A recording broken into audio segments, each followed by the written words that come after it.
তথাকথিত শ্রেণী আমাদের মহান মুক্তিযুদ্ধের চেতনা বিক্রি করে এ যাবৎ পর্যন্ত তারা তাদের স্বীয় স্বার্থ রক্ষা করেছে, তাদের প্রভু ভারতীয় স্বার্থ রক্ষা করেছে। কিন্তু আমরা 24-এর 5ই আগস্ট ভারতীয় আধিপত্যবাদ মুক্ত হয়েছিলাম।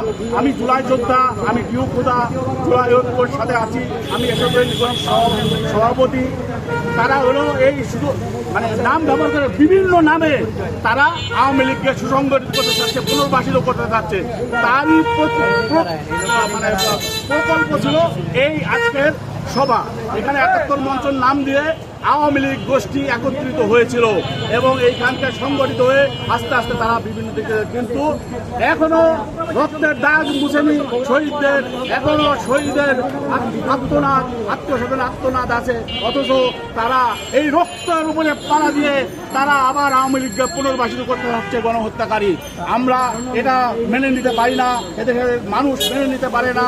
তাই আমরা এটার নিয়মতান্ত্রিকভাবে প্রতিবাদ করেছি যে গণশত্রুদের কোনোভাবেই আর পুনর্বাসনের মিটিং করতে দেওয়া যাবে না। জুলাই বিপ্লব পরবর্তী সময়ে এই যে 71 প্রজন্মের নামে যে সংগঠন তারা তৈরি করছে, এটা সুযোগ পাচ্ছে কীভাবে?